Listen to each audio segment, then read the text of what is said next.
audionya Pak Haji Ahmad Liti.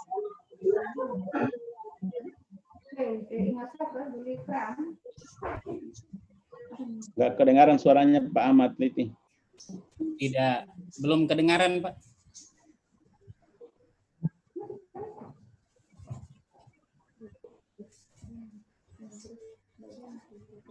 Mungkin kalau beliau pakai laptop, mungkin headsetnya yang bermasalah, lebih baik dicabut aja mungkin Pak. Oh, ganti headsetnya. Ganti headset. Dekat toko elektronik. Orang di Jakarta kan banyak yang begitu Pak. Belum kedengaran suaranya Pak Haji Ahmad Liti.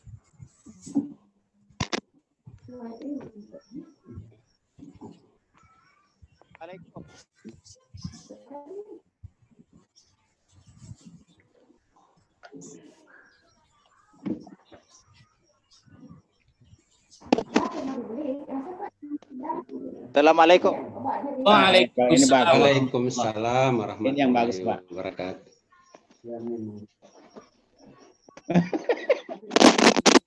Yang tadi sudah kedengaran. Tadi Sudah bagus Pak, yang tadi. Yang tadi sudah bagus Pak.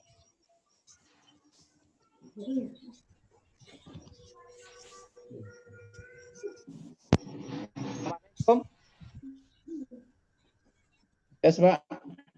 Halo. Assalamualaikum. Waalaikumsalam. Ya. Bagus Pak. Alhamdulillah.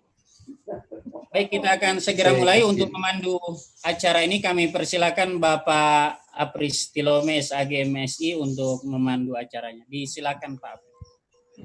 Bismillahirrahmanirrahim. Assalamualaikum warahmatullahi wabarakatuh. Waalaikumsalam warahmatullahi wabarakatuh. Sebelum kami mulai, kita menyapa dulu Bapak Ibu yang sudah hadir pada kesempatan ini. Ada Bapak Ketua PWM, Bapak Profesor Dr. Abdul Qadim Masaong, ada Bendahara Bapak Dr. Sabara Kangu, ada juga Ibu Aisyah, Ibu Profesor Dr. Mun Hidayat Otolua, dan juga selaku Wakil Rektor 1 di Universitas Muhammadiyah Gorontalo, dan juga Bapak Dr. Mun Kijul, selaku Wakil Rektor 4 dan juga penanggung jawab pengajian Ramadan yang dilaksanakan oleh pimpinan wilayah Muhammadiyah Provinsi Gorontalo. Bapak Ibu, para pengurus NA, Aisyah, dan para ortom-ortom dan terutama mahasiswa yang sempat hadir yang ada di lingkungan Universitas Muhammadiyah Gorontalo, dan juga ada beberapa dari anggota Ketua PDM juga sempat hadir, dan kami muliakan Bapak Ustadz Ahmad Liti yang juga asli Gorontalo tapi sudah hijrah di Jakarta. Beliau juga adalah tokoh IMM, pendiri IMM di Gorontalo. Kalau menurut Prof. Kadim, beliau adalah kader emas. Ya, kalau kami ini sudah campuran. Ya, Prof. Kadim. Ya, untuk mempersingkat waktu, bahwa ceramah atau pengajian pada malam ini yang akan disampaikan oleh Bapak Ustadz Haji Ahmad Liti dengan tema Ramadan sebagai bulan pendidikan. Alhamdulillah sudah memasuki, Ramadan ini sudah memasuki pada hari ke-9, dan menurut saya ternyata berpuasa di era corona ini sangat mendidik dan justru lebih husuk berada di dalam rumah. Nah, mungkin ini salah satu didikan dari corona. Dan untuk lebih tajam lagi kami persilakan Bapak Ustadz Ahmad Liti untuk menyampaikan kajiannya beberapa menit, dan akan dilanjutkan dengan pertanyaan-pertanyaan dari para audiens. Kami persilakan Bapak Ustadz Ahmad Liti untuk menyampaikan pengajian. Baik, syukran. Assalamualaikum warahmatullahi wabarakatuh. Assalamualaikum warahmatullahi wabarakatuh. Alhamdulillahilladzi an'ama alaina bil ijtihad wal i'tisam bihablillahil matin. Asyhadu an la ilaha illallah wahdahu la syarika lah. Asyhadu anna Muhammadan abduhu wa rasuluhu la nabiyya ba'da. Qala Allah Ta'ala fil kitabil karim, ya ayyuhalladzina amanu taqullaha haqqa tuqatih wa la tamutunna illa wa antum muslimun. Ya ayyuhalladzina amanu kutiba alaikumus siyamu kama kutiba alal ladzina min qablikum la'allakum tattaqun. Wa qala Rasulullah sallallahu alaihi wasallam, man shoma ramadana imanan wa ihtisaban ghufira lahu ma taqaddama min dzanbi. Wa fi riwayah, man qama ramadana imanan wa ihtisaban ghufira lahu ma taqaddama min dzanbi. Sadaqallahul azim wa sadaqta Rasulullah sallallahu alaihi wasallam.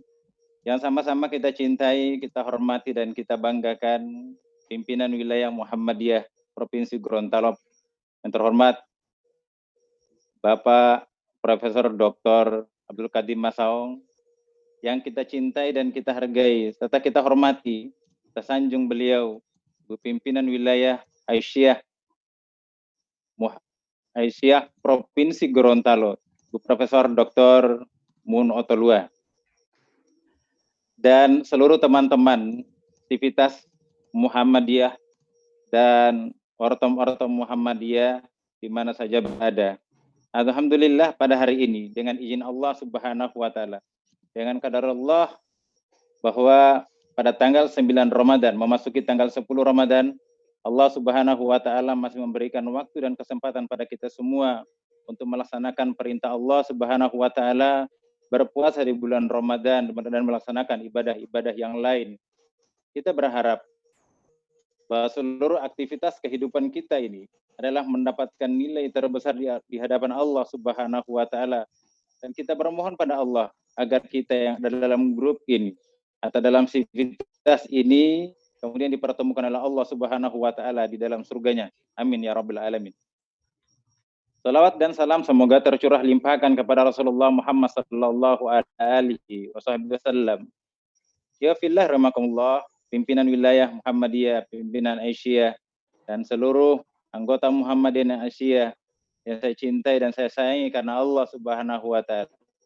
Materi kajian kita pada malam ini adalah Ramadan sebagai bulan pendidikan, atau dalam bahasa Islamnya atau di dalam bahasa yang lebih dikenal adalah sebagai Syahrul Tarbiyah, Ramadan fi Syahrul Tarbiyah, bahwa Ramadan adalah merupakan bulan pendidikan. Apalagi dalam kondisi seperti sekarang ini, kita dididik oleh Allah, mampukah kita bersabar atau tidak, mampukah kita menjaga diri atau tidak, menjaga pikiran kita atau tidak, dan seterusnya. Setidaknya ada beberapa pelajaran yang kita dapat ambil dalam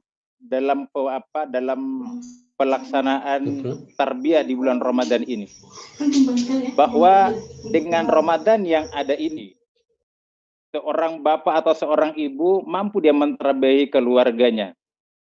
Oleh karenanya setidaknya ada empat tarbiyah atau 4 pendidikan yang kita bangun di dalam keluarga kita atau di dalam diri kita. Yang pertama adalah tarbiyatul akidah, adalah mendidik akidah anak-anak kita, mendidik keluarga dan masyarakat kita. Sudah benarkah akidah mereka? Atau di dalam istilah orang-orang Muhammadiyah, pimpinan-pimpinan Muhammadiyah terdahulu mengatakan, singkirkan adalah TBC, adalah tahayyul bidah dan khurafat. Kalau orang-orang Muhammadiyah, orang-orang Aisyah atau yang berada di dalam lingkungan Muhammadiyah masih percaya dengan klinik dan sebagainya, berarti ini adalah merupakan penyimpangan yang telah terjadi.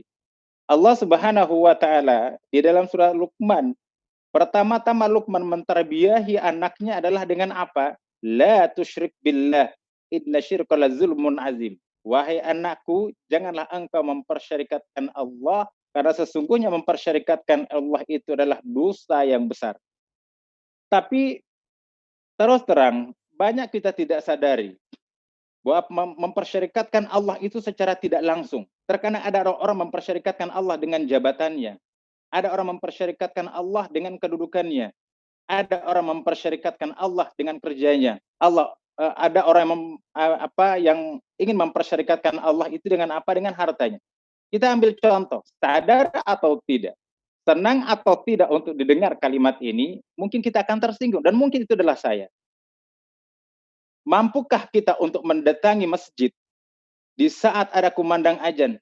Allahu Akbar, Allahu Akbar. Sedangkan kita masih di dalam kantor sedang mengadakan rapat, mengadakan meeting, mengadakan tender. Mampu nggak kita untuk meninggalkan semua persoalan itu hanyalah menuju Allah Subhanahu wa taala. Dan inilah kemusyrikan yang secara tidak langsung kita tidak sadari, tetapi hal ini kita lakukan. Kita lihat, ambil contoh bagaimana Kiai Haji Syahrain Pasisinggi tatkala beliau mendengarkan azan dan beliau akan menuju ke masjid, tiba-tiba azan telah berkumandang, lebih baik beliau berhenti di pinggir jalan. Kemudian beliau menggelar tikar, beliau berdiri sambil sholat di tempat itu. Seorang bertanya, "Wahai Ustadz, wahai Pak Haji, kenapa sholat di tempat ini?" Apa beliau katakan? "Kamu jangan sombong kepada Allah. Kamu mengira bahwa saya masih mampu untuk berjalan sampai ke masjid? Kalau Allah menginginkan saya mati di tempat itu, berarti saya musyrik, saya telah meninggalkan perintah Allah Subhanahu wa taala." Masya Allah. Ini contoh para ulama-ulama Muhammadiyah terdahulu. Beri komitmen dengan waktu. Sekarang kita, marilah kita lihat. Tatkala kita berada dalam rapat yang begitu sengit yang membahas tentang masalah-masalah yang krusial, tetapi di saat azan berkumandang, masihkah kita meninggalkan tempat itu? Masihkah kita meninggalkan rapat itu? Itu salah satu contoh. Contoh yang lain. Terkadang ada orang lebih takut untuk dipotong gajinya daripada dihilangkan Allah pahalanya. Azan berkumandang subuh, hayya 'alas shalah, hayya 'alal falah. Tapi karena hujan deras, orang tidak berani untuk mendatangi masjid. Orang tidak berani meninggalkan rumahnya menuju masjid, padahal rumahnya dekat masjid. Padahal rumahnya dekat musola, tapi dia nggak mau. Kenapa? Hujan. Hujan, aku nggak mau. Tapi setelah selesai sholat, dibangunkan istrinya, dibangunkan anak-anaknya. Tolong carikan papa payung. Di mana payung? Kenapa papa? Papa mau berangkat kerja. Bapak sekarang jangan sampai telat. Kenapa? Lebih mempertuhankan pekerjaannya daripada mempertuhankan Allah. Inilah oleh karenanya di bulan Ramadan ini mari kita banyak mengintrospeksi. Mungkin dosa-dosa kita yang begini, sehingga corona ini didatangkan oleh Allah adalah merupakan sebuah teguran dari Allah. Apa kata Allah di dalam surah Al-An'am ayat 44? Falamma nasu ma dzukru fatahna alaihim abwaba kulli syai' hatta idza farhu bima utu ahadzanahum bagatatan fa idza hum mublisun. Apa kata Allah? Tatkala mereka melupakan peringatan kami, peringatan Allah banyak. Azan peringatan Allah. Orang sementara membacakan Al-Quran peringatan Allah. Orang sedang berceramah, kok yang lain ngobrol, main HP. Dalam kajian kok main HP. Dalam kajian kok macam-macam yang dibuat. Kok tidak khusyuk? Saya ingat, Masya Allah. Di saat Pak Kiai Syahrain Pasisinggi, di saat beliau sementara memberikan ceramah, dan kemudian ada seorang ibu, waktu itu saya masih SD, seorang ibu yang ngobrol, langsung diteriakin, "Hei, Lati, keluar ya teh. Wahai setan, kamu keluar dari sini." Masya Allah. Ini ketegasan para ulama-ulama kita dulu. Inilah kata Allah, "Falamma nasu ma dzukru fatahna alaihim abwaba kulli syai' hatta idza farhu bima utu ahadarahum bagatatan fa idza hum mublisun." Tatkala mereka melupakan peringatan kami, kata Allah, maka kami bukakan seluruh pintu-pintu kesenangan yang mereka inginkan. Apakah mereka ingin jabatan? Ambil. Apakah mereka ingin kedudukan? Ambil. Apakah ingin mereka mengambil kekayaan? Ambil semua harta dunia ini. Kemudian apa kata Allah? Sampai mereka itu berada dalam taraf gembira ria, Tatkala ada orang-orang sudah berada dalam taraf gembira dia lupa tentang apa keadaannya sekarang. Kemudian kata Allah apa? Kemudian kami siksa mereka. Fa idzahum mublisun. Kemudian kami siksa mereka dari arah yang tak pernah mereka duga. Nauzubillah summa nauzubillah.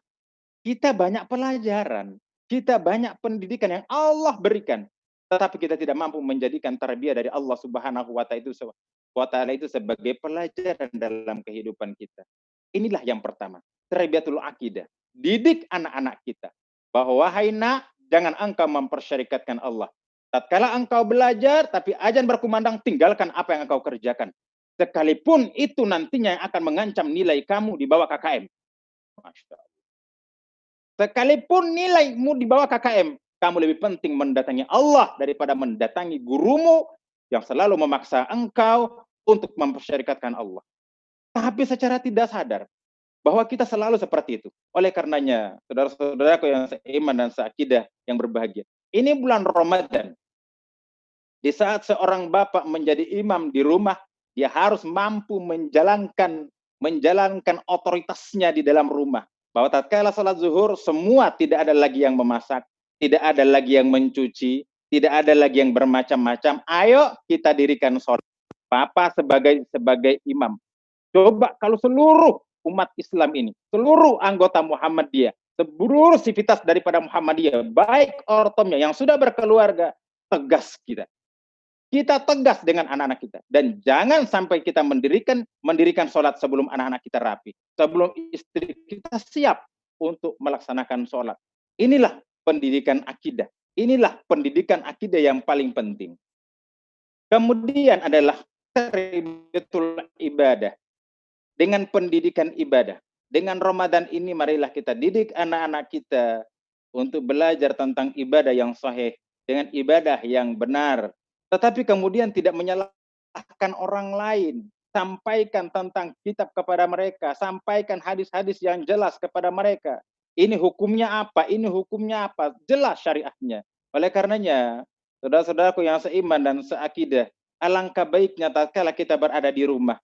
Janganlah melihat bahwa anak-anak itu lebih banyak nonton, lebih banyak melihat film Shinchan, daripada mereka melihat film-film Islam. Lebih baik mereka membaca novel daripada mereka membaca buku-buku fikih, membaca buku-buku sejarah dan sebagainya. Tatkala ini yang kita berikan kepada mereka, akan tercerahkan. Ternyata ibadah dalam itu adalah seperti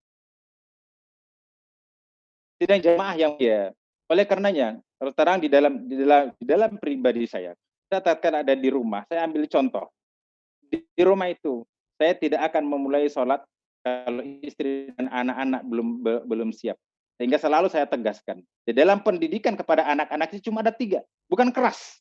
Jadi pendidikan pada anak atau pendidikan kepada siapa saja di dalam organisasi apa saja, itu cuma 3. Yang pertama tegas. Saya melihat Prof. Kadim bukan orang keras, tidak. Tetapi orang tegas beliau. Maaf. Beliau adalah orang tegas. Yang kedua adalah dalam pendidikan itu adalah jelas. Tegas dan jelas ini dipentingkan. Tatkala tegas tapi tidak jelas, nanti orang-orang bertanya, ini tipe itu ngomong apa? Aku nggak ngerti. Ini tipe itu lagi bicara apa? Kita tidak paham. Tetapi tatkala dia tegas dan jelas, Masya Allah, semua jamaah, semua anak-anaknya, semua sivitas, semua warga itu akan benar-benar akan mengikuti. Dan yang ketiga adalah tepat. Jadi tegas, jelas, dan tepat. Tepat waktunya, tepat momennya. Jadi orang tua yang baik adalah yang mampu melihat kondisi anak di mana dia harus menyampaikan itu. Dan dia harus dilakukan sebagai MOU dengan anak-anak kita. Buat MOU dengan mereka. Ayah bukan marah kepada kalian, tetapi bantulah ayah, bantulah abi, bantulah bapak, bantulah papa kalian agar kalian tidak akan menjadi bumerang dan akan jadi beban di hadapan Allah nanti.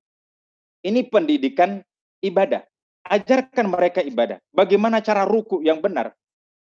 Di saat mereka membaca, jangan-jangan begitu banyak kader yang tidak tahu tentang Allahumma ba'id baini wa baina khotoyaya kama ba'at bainal masyriqi wal maghrib. Jangan cuma bacaannya, tanyakan apa artinya, apa maknanya. Masya Allah. Kalau cuma sekedar hafal semua, Ini tanya ini. Kayaknya saya sarankan kepada saudara-saudara saya, kepada adik-adik saya, sebagai para instruktur di IMM, atau di IPM, atau di NA, tanamkan pada mereka, pahamkan apa artinya. Tatkala mereka paham tentang itu, Masya Allah, sangat indah tatkala mereka sholat. Begitu juga Al-Fatihah. Di saat mereka membaca Al-Fatihah, Bismillahirrahmanirrahim, sekalipun disir. Ada banyak-banyak pendapat yang mengatakan dizaharkan, ada juga yang disirkan. Silakan, kita tidak usah perdebatkan itu.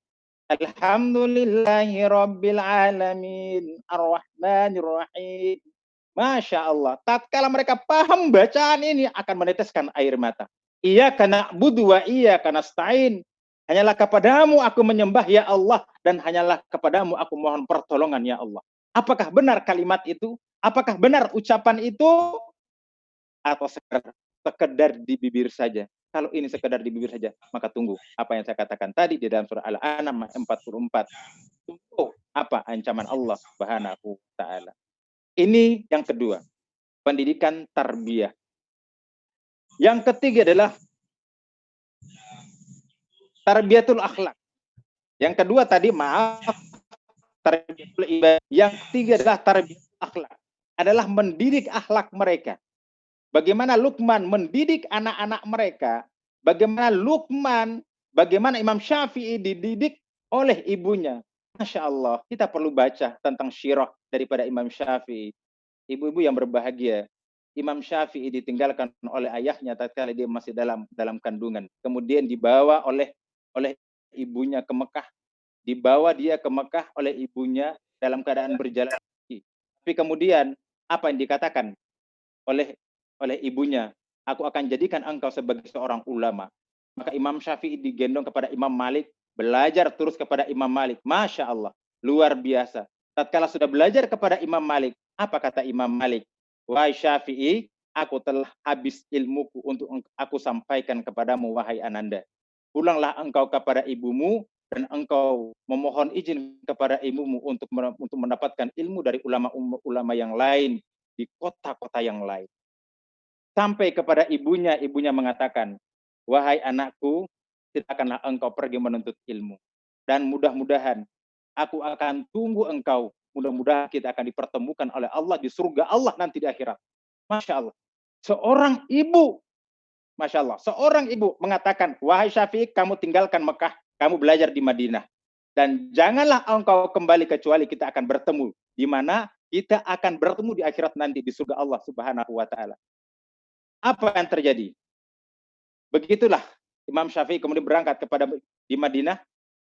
Setelah selesai di Madinah, dia bertemu dengan beberapa ulama. Ternyata ulama mengatakan, wahai Syafi'i, kami tidak sanggup lagi mengajari engkau, karena semua apa yang kami telah sampaikan kepadamu, kitab-kitab yang kami sampaikan kepadamu, telah habis engkau lahap. Silakanlah engkau berangkat. Maka diberangkat sampai ke Yaman. Masya Allah. Sampai di San'ah sana, di Yaman, di Suriah sana. Kemudian ternyata dia bukan menjadi murid, tetapi dia dijadikan sebagai guru. Bertahun-tahun di sana, berpuluh-puluh tahun di sana. Sampai ada orang-orang yang akan berumroh dan berhaji ke Mekah selalu mengatakan, qala Imam Syafi'i, qala Al-Idrus Asy-Syafi'i. Saat itu ibunya mendengar. Ibunya mendengar. Siapa yang mereka katakan? Imam Syafi'i. Selalu di saat mereka menyampaikan fatwa, pasti mereka menyampaikan qala Al-Idrus Asy-Syafi'i. Makanya ibunya datang kepada Syekh ini. Wahai Syekh, tolong jelaskan, siapakah yang selalu engkau katakan Al-Idrus Asy-Syafi'i? Mereka mengatakan dia adalah ulama besar kami yang tinggal di Yaman. Dia adalah ulama kami. Kami belajar banyak dari dia. Dia adalah kelahiran Mekah. Dan sekarang dia bersama-sama dengan kami. Ibunya meneteskan air mata. Ibunya menangis. Dan kemudian para syekh itu kaget. Ya ibu, apa yang menyebabkan engkau menangis? Dialah anakku. Sekian puluh tahun meninggalkan aku. Sekian puluh tahun dia meninggalkan aku karena dia menuntut ilmu. Tolong katakan kepadanya, aku rindu untuk menemui dia. Aku rindu untuk bertemu dengan dia. Coba bayangkan ibu-ibu, bapak-bapak dan saudara-saudaraku. Imam Syafi'i tidak mau kembali kepada ibunya kecuali kalau diizinkan oleh ibunya. Kenapa? Karena ibunya pernah mengatakan bahwa engkau bisa bertemu dengan aku nanti di surga Allah nanti. Ternyata dia sudah punya murid di Yaman, dan tatkala orang-orang dari Yaman itu mereka belajar di sana, mereka berumroh ke Mekah dan selalu mengatakan qala al-Idrus asy-Syafi'i.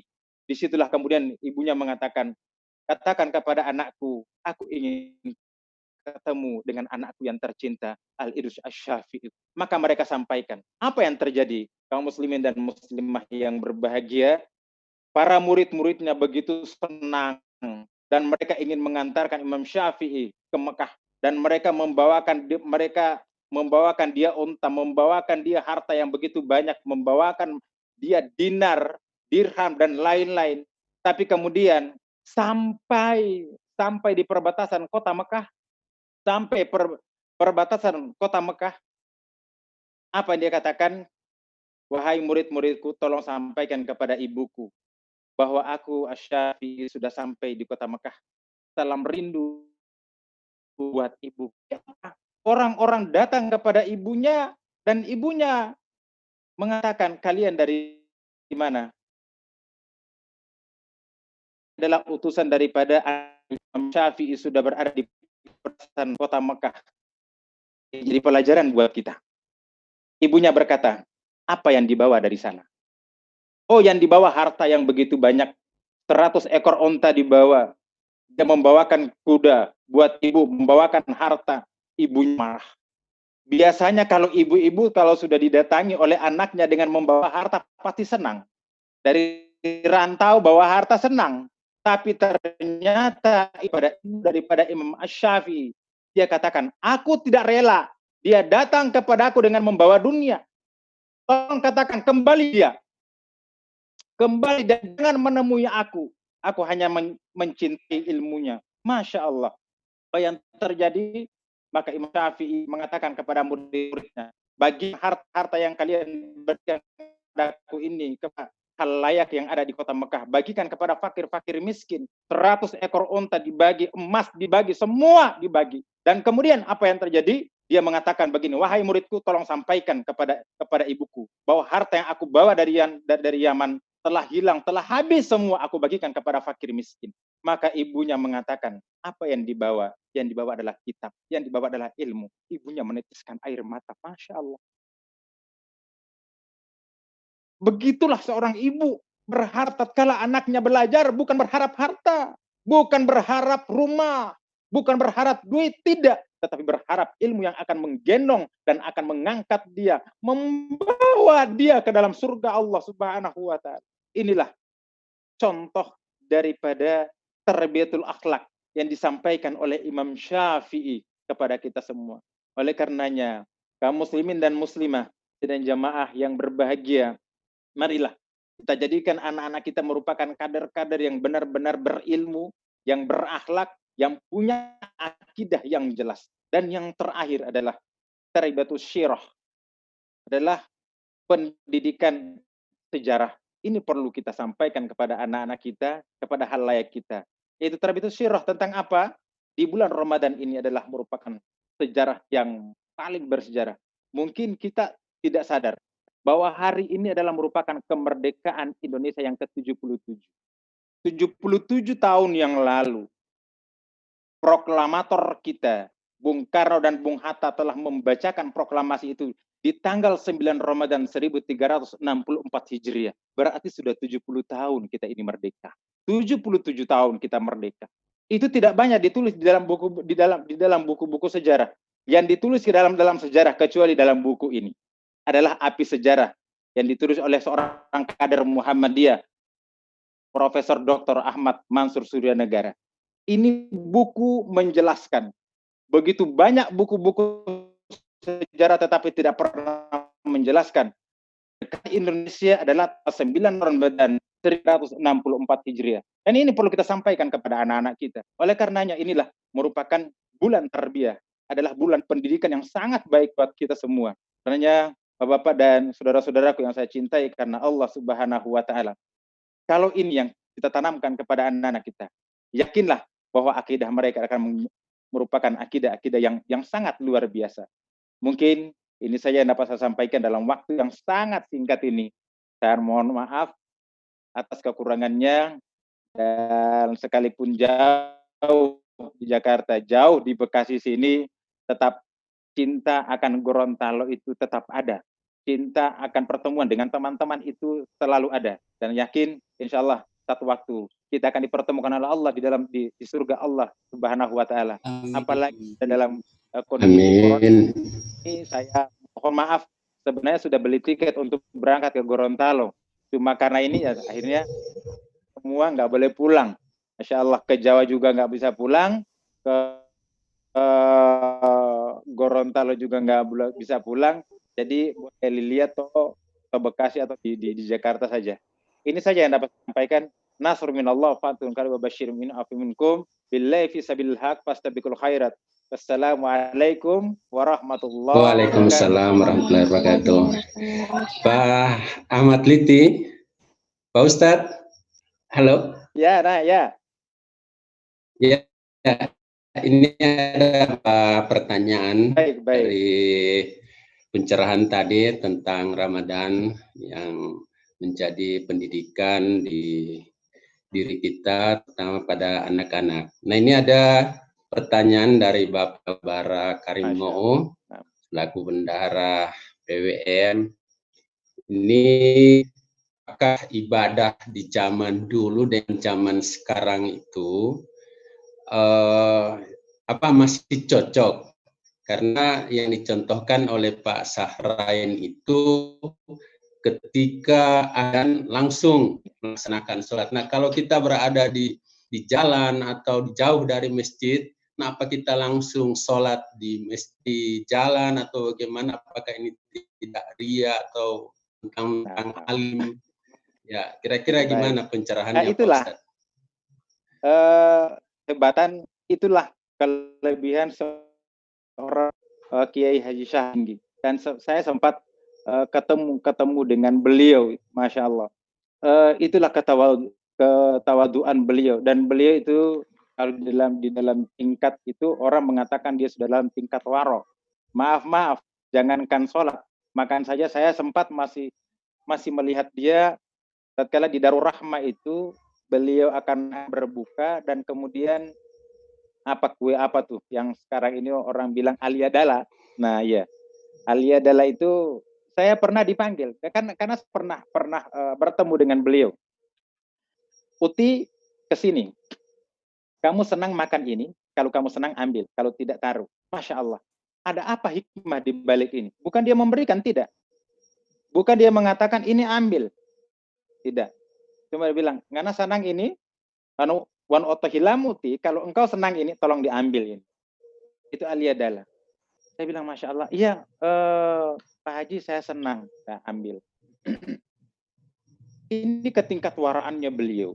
Kenapa? Beliau tahu bahwa aliadala itu terbuat dari beras dan gula merah. Gula merah itu asalnya itu dari pohon aren. Aren itu arak. Dan dia tidak mau. Masya Allah. Ini keluar biasaan beliau. Nah, kalau kita dalam di dunia sekarang ini, ya kita dibilang orang-orang guraba, yusiku ayati ala nasi zaman la yabqa minal islami illa ismu. Islam itu muncul dengan apa?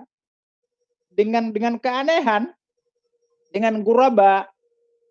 Kita ini orang-orang dibilang orang gila, orang salat di pinggir jalan dibilang gila dan sebagainya. Dan tetapi memang kondisi sekarang memang tidak boleh. Itu hanya beliau yang bisa, Masya Allah. Itu berat. Dan saya kira ini contoh, Masya Allah, Kiai Haji Syahrain Pasisinggi ini, saya sempat bertemu dengan beliau, naik kuda saja. Ini tadi saya baca di mana ya, di Pak Rizan itu.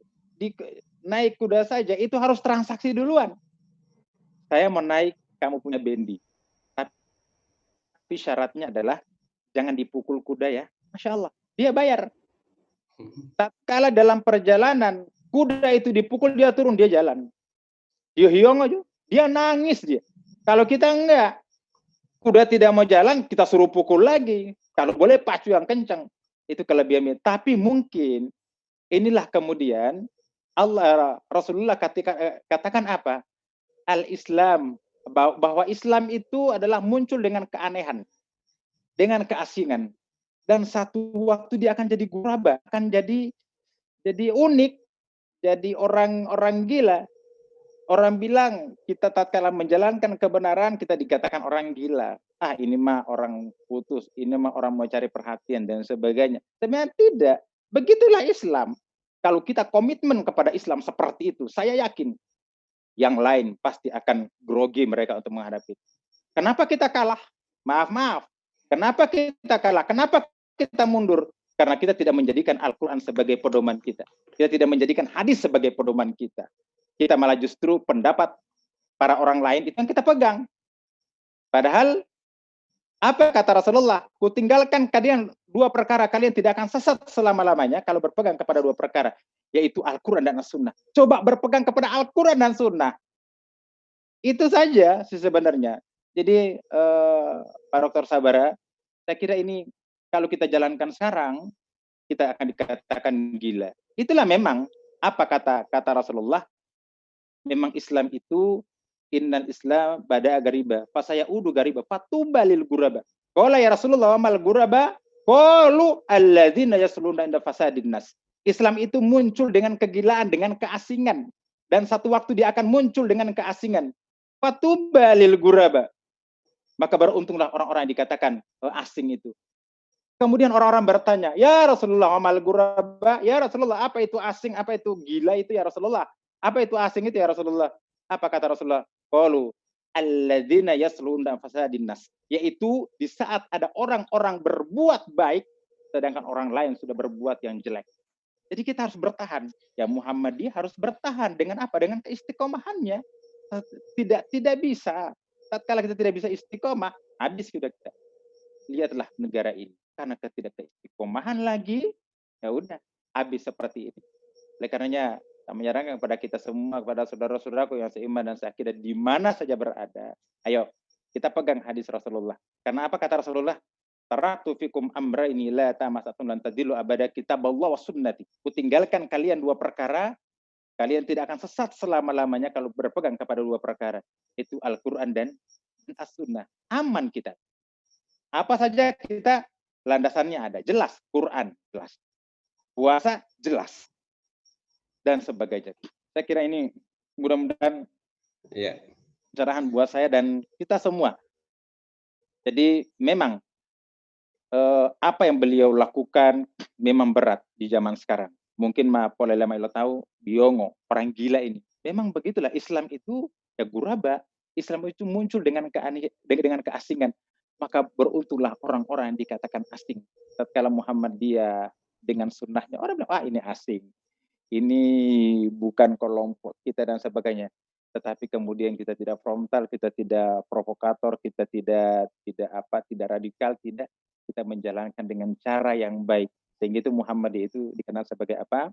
Sebagai organisasi tengahan. Organisasi yang mampu mengumpulkan dari mana saja dan akan tercerahkan. Saya kira itu. Baik, Pak Ustadz. Baik. Nah. Ya. Ini masih ada lagi beberapa pertanyaan dan sangat menarik penjelasannya ini dengan mengambil contoh amalan yang dilaksanakan oleh Bapak Sahrain.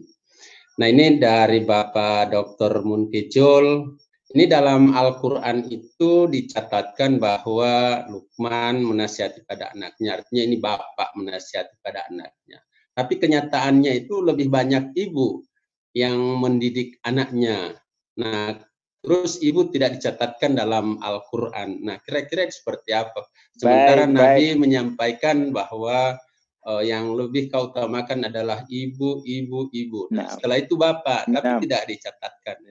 Kira-kira gimana penjelasannya, Pak Ustadz? Baik, terima kasih Pak Dr. Munkizul. Ini Masya Allah pertanyaan yang akhirnya beliau tahu jawabannya itu. Disitulah kemudian ini biasanya dalam pengkaderan ini Prof. Kadim kadang tatkala menjelaskan bagaimana cara mencari jodoh itu. Jadi prosesnya adalah dari proses mencari jodoh. Tatkala jodoh dicari itu adalah benar, cocok, tepat sesuai dengan aturan Allah dan Rasulnya, dia akan melahirkan generasi yang terbaik. Sekalipun bapak itu di luar, bukan dia langsung yang mendidik, tapi ibu yang mendidik. Kenapa? Karena dia telah mencari. Bapak sebagai menteri luar negeri, ibu sebagai menteri di dalam negeri. Bahwa baik dan tidaknya generasi itu adalah bagaimana seorang ibu mendidik anaknya. Ya, kita ambil contoh.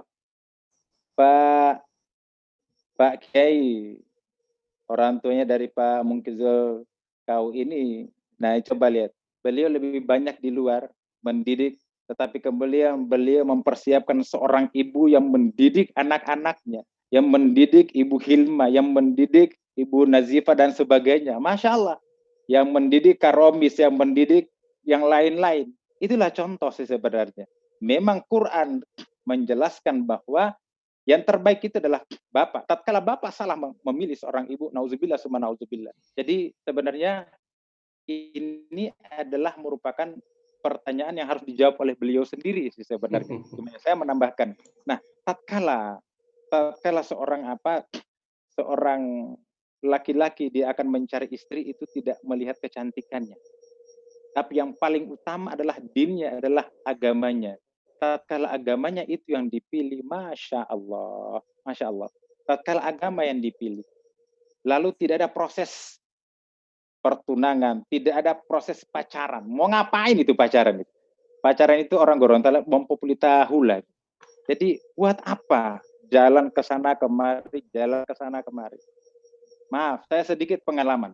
Ada pengalaman ini Pak Apris. Di saat saya mempersunting seorang gadis Jawa, itu tidak pernah saya membayangkan bahwa saya akan ketemu dengan gadis Jawa. Saya berharap saya ketemu dengan gadis Gorontalo. Ternyata Allah berkenan lain. Saya melihat istri saya yang sekarang itu setelah di pelaminan. Saya cuma lihat di foto. Masya Allah, saya cuma lihat di foto.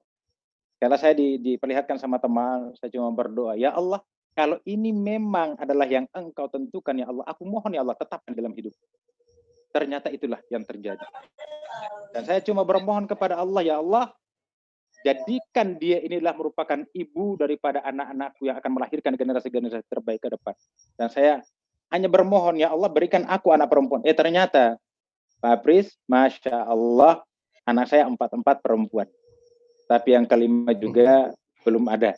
Ya saya berharap, artinya dari generasi ini akan lahir para pejuang-pejuang ke depan. Dan alhamdulillah. Dan yang saya minta kepada Allah, ya Allah, jadikan pertemuan ini, ya Allah, Engkau akan menjadikan anak-anakku sebagai ahli-ahli Quran, ya Allah. Mereka berjuang dan berjihad untuk di jalan Allah. Tidak ada lain, karena yang saya akan bawa di hadapan Allah kecuali ini. Pak Munkidul, saya kira peran ibu itu memang sangat penting. Tetapi bagaimana bapak yang mencari? Jadi bapak itu mencari seorang ibu itu tidak mudah. Makanya Islam mengajarkan, lihat agamanya. Oke, lihat kecantikannya, lihat apa kedudukannya, lihat harta. Tapi yang paling besar adalah apa? Adalah agamanya. Semua itu bisa hilang, kecantikan bisa pudar, harta itu bisa hangus, kedudukan itu bisa sirna. Tetapi kalau agamanya ada, insya Allah dia akan aman. Dan itulah seorang perempuan yang dinikahi, seorang perempuan yang dicari, seperti itu. Nah sekarang jadi persoalannya. Tapi mudah-mudahan bukan di kalangan warga-warga ikatan atau di warga persyarikatan, enggak. Berarti selama ini saya salah memilih istri saya. Berarti selama ini saya salah mendapatkan jodoh. Bukan salah. Sudah benar Allah berikan. Tetapi kita terkadang tidak menggunakan kekuatan kita di dalam mendidik anak-anak kita. Masya Allah. Dan ini tanggung jawab. Dan ini sangat-sangat tanggung jawab buat kita semua. Oleh karenanya, saya mengingat beberapa tahun, puluhan tahun yang lalu, di saat pengkaderan angkatan kedua, waktu itu saya disuruh oleh Profesor Dr. Abdul Qadir Masaung untuk mengundang Pak Kiai Abdurrahman Mahmud. Masya Allah, ini mudah-mudahan jadi pembelajaran buat kita semua. Apa kata Pak Abdurrahman Mahmud? Pak Kiai bilang begini, Uti, jaga dirimu. Jaga dirimu. Dia katakan apa? Didiklah anakmu sebelum lahir. Insya Allah. Didiklah anakmu sebelum lahir. Saya penasaran. Saya waktu itu jalan dengan Pak Muhammad Adam, dengan Pak Tony Saleh. Setelah itu saya pulang, saya berpikir, ini apa maksud beliau? Saya penasaran. Saya balik ke Departemen Agama, kemudian saya menanyakan kepada beliau, maksudnya apa? Tolong jaga dirimu. Tolong didik dirimu, didik anakmu sebelum lahir. Didik dirimu sebelum lahir. Ternyata ini adalah ungkapan daripada Imam Al-Ghazali. Didiklah anakmu sebelum dia lahir. Masya Allah. Berapa tahun? 40 tahun. Atau 25. Didiklah anakmu 25 tahun sebelum lahir. Saya sangat bingung. Kemudian beliau menjelaskan apa? Maksudnya apa? Mulai engkau mempersiapkan dirimu. Bimbing akidahmu, bimbing akhlakmu, bimbing ngajimu, seluruh aktivitasmu. Didik dalam kebenaran. Itu yang sampai dengan sekarang masih terngiang-ngiang di dalam pikiran saya. Masya Allah. Ada pesan daripada ulama besar Gorontalo. Bapak Kiai Haji Abdurrahman Mahmud. Kemudian saya konfirmasi dengan beliau di Departemen Agama pada waktu itu. Saya bilang ke Pak Muhammad Adam, tolong antarin saya ingin ke sana. Dan tatkala dia berbicara dengan saya, apa dikatakan dengan bahasa beliau, Uti, jangan nganape diri, dahai batangamu Uti, karena nanti setiap apa yang engkau makan, setiap langkah yang engkau jalani, setiap apa yang engkau minum, seluruh apa di dalam tubuhmu, engkau akan pertanggungjawabkan di hadapan Allah, dan yang akan menuntut engkau adalah anak-anakmu. Oleh karenanya mulai didik anakmu 25 tahun sebelum lahir. Waktu itu saya baru semester 6 di FKIP. Saya itu pulang itu, saya bilang, ya Allah, ini terlalu dalam. Artinya apa? Didiklah anak-anak kita dari sekarang. Dari kecil, atau dari janin, didik dia dengan kebenaran. Didik dia dengan Al-Quran. Didik dia dengan hadis. Didik dia dengan sirah yang benar. Nantinya generasi ini tatkala mereka menikah, mereka punya anak akan menjadi generasi-generasi terbaik. Dan saya yakin akan muncul Papi Polapa, akan muncul Kiai Haji Syahrain Rauf, akan muncul Pasi Singgi, akan muncul Kiai Haji Abdurrahman Mahmud, akan muncul yang lain Pak Marwan Iyor dan sebagainya. Kalau ini yang kita pegang semua, kita komit pada diri kita. Selama ini kita berjamaah karena lagi seperti begini, lagi lockdown begini, kita mau ngapain? Apakah di rumah anak-anak kita berjamaah atau tidak? Anak-anak kita atau sholat sendiri-sendiri? Nauzubillah min zalik. Kami ingatkan kepada saudara-saudara semua yang ada di Gorontalo atau di mana saja. Saya ingatkan pada kita semua. Tolong jangan dirikan sholat. Kalau salah satu anggota keluarga belum ada yang berdiri bersama dengan kita. Masih ada satu yang belum, jangan. Kecuali mereka berhalangan. Kumpulkan mereka. Begini cara kita merapatkan saf. Begini cara kita untuk berjuang menegakkan kalimat Allah Subhanahu wa Ta'ala. Saya kira Pak Munkizul KU yang Masya Allah, saya ingat Pak Kiai banyak beliau kala ngobrol dengan saya seperti itu. Ya, terima kasih Pak Ustadz. Ya, mungkin masih ada lagi yang lain, tapi ini ada satu pertanyaan. Nah, dulu orang tua kita itu mendidik anak belum di zaman teknologi, belum ada HP, sehingga apa yang disampaikan itu langsung diterima. Nah, sekarang ini kan mendidik anak sudah di zaman teknologi, jadi mereka lebih menerima informasi dari teknologi daripada orang tuanya, sehingga ini yang agak berat. Nah, kira-kira menurut pandangan Pak Ustadz gimana? Beda waktu kelahirannya Pak Mat dulu, belum ada handphone. Ya, baik. Pak Apris dan teman-teman semua jamaah yang berbahagia, pendidikan dulu dengan sekarang tidak ada bedanya. Tetapi bagaimana kita mensikapi pendidikan itu? Maaf kalau saya bilang ke anak-anak, ini setan gepeng saya bilang. Atau orang bilang mungkin setan pelat. Hati-hati jangan sampai tergoda oleh setan pelat. Setan pelat itu apa? HP. Kita harus tegas. Jadi orang tua di rumah cuma ada 3. Tegas, jelas, tepat. Kalau haram ya haram. Jangan pernah mengatakan yang halal, yang haram itu adalah halal. HP jadi haram tatkala azan berkumandang. Mereka masih main-main, itulah barang yang haram. Harus tegas, tidak boleh main-main. Maaf, saya di rumah, termasuk istri dan anak-anak seperti itu. Saya bilang tatkala azan berkumandang tidak ada lagi yang main HP. Tidak ada lagi yang membuka HP. Kalian kayak mau daring, kayak mau apa, itu enggak ada. Dan alhamdulillah harus perlu ketegasan. Dan itu tergantung kepada siapa? Siapa ayah. Jangan sampai kita itu dikalahkan oleh tangisan anak. Nauzubillah, saya melihat di Jakarta, melihat di Bekasi, di Bogor dan sebagainya. Saya pernah begini, Pak Apris. Saya pernah ketemu dengan seorang ibu, kemudian membawa anaknya yang begitu lucu sedang bermain HP. Saya panggil, Assalamualaikum. Dia kemudian nggak jawab. Anak itu cuek bener, Masya Allah. Saya bilang Assalamualaikum. Ya Allah. Ya karena di sekolah saya, kan kemudian saya ajak ibu itu. Ibu, boleh nggak saya bicara dengan ibu?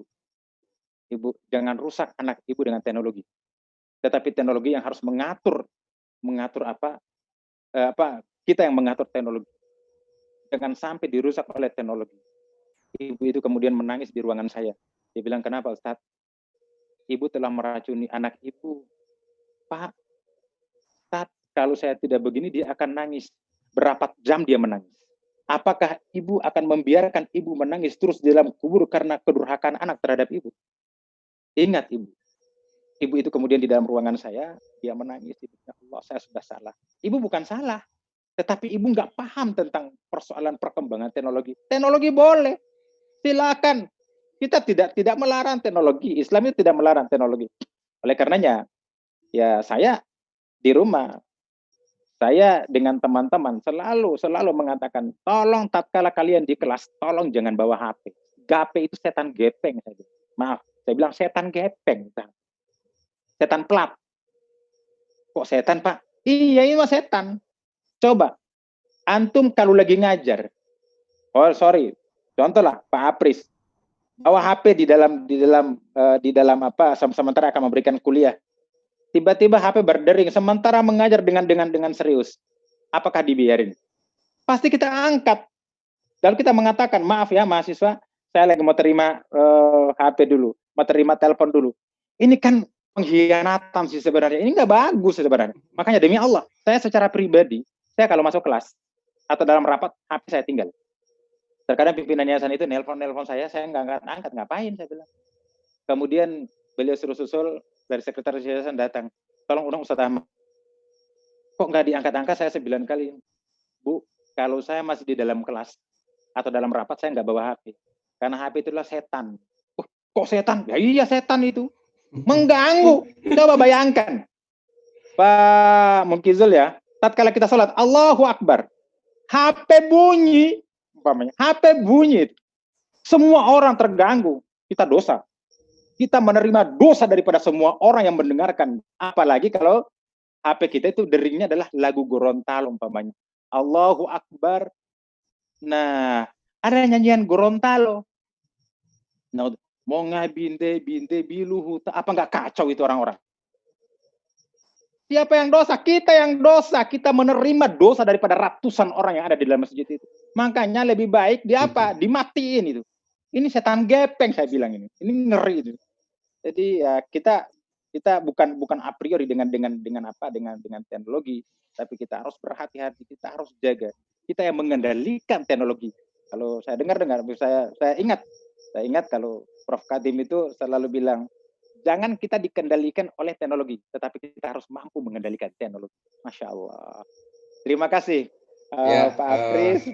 Terima kasih Ini ada yang menanyakan info gimana ibadah di Bekasi sehubungan dengan PSBB ini dari Bapak Rijan Adam. Ya, gimana situasi ini, hanya menanyakan situasi ibadah Oh, baik, di baik. Bekasi, Pak Nah, Ustadz. baik. Di beberapa masjid memang ada yang tetap buka, tapi sangat ketat sekali. Jadi hanya warga sekitar situ, jaga sekitar situ memang dijaga persis. Itu paling ya, satu saf itu ada. Nah, kalau saya sendiri, saya lebih memilih berjamaah di rumah dengan anak-anak. Dan selama ini mungkin anak-anak itu sangat rindu. Abinya kemana saja, kalau Ramadan 30 hari itu muter aja kayak gasing kan di mana-mana. Tapi di saat ini mereka merasakan. Oleh karenanya Pak Rijan Adam, ada di Bekasi itu, di Jakarta pun begitu, ada beberapa tempat mereka tetap melaksanakan salat tarawih, tapi sangat-sangat terbatas, sangat sangat dideteksi benar-benar. Jadi tidak mudah ya, tidak mudah. Kalau orang luar mereka tolak itu, mereka tolak. Nah, kalau di kompleks saya pun, saya telah mengultimatum ke teman-teman, termasuk pada DKM, saya bilang jangan antum dengan keegoan antum. Sudah Allah tahu. Dia bilang akhirnya apa? Masjid kita tutup. Kita tutup untuk 5 waktu, Jumatan pun nggak ada, terawih juga ada. Saya bilang azan tetap berkumandang. Azan tetap berkumandang. Nah, saya pun menjadi imam yang paling ganteng di rumah. Karena bosan diri di rumah laki-laki, jadi Allah. Insya Allah begitu situasi kita. Ya, terima kasih Pak Ustadz sudah memberikan pencerahan dan sangat menarik pada kajian pada malam ini. Dan alhamdulillah kehadiran ini ada Bapak Sekretaris PWM Bapak Dr. Salahuddin Pakaya, ada Bapak Dr. Tamrin Kom. Ya, saya kira ini terima kasih pengajian pada malam ini. Semoga kita sehat-sehat sampai seterusnya dalam rangka melaksanakan ibadah puasa dan sudah masuk pada malam ke-10. Terima kasih Bapak Ustadz Ahmad Liti, semoga keluarganya baik-baik dan mendapat keturunan yang laki-laki. Ya, amin. Ya, kami doakan semua kan 4, insya Allah kelimanya yang amin. pria. Ya, amin. Ya baik, terima kasih dari saya di Perumahan Garuda Hijau dari Limboto. Kami kembalikan kepada studio Bapak Dr. Munkijul Umam, Majelis Tabligh PWM Gorontalo yang menjadi penanggung jawab pengajian pada malam ini. Terima kasih dari kami studio Limboto. Terima kasih. Ya, salam.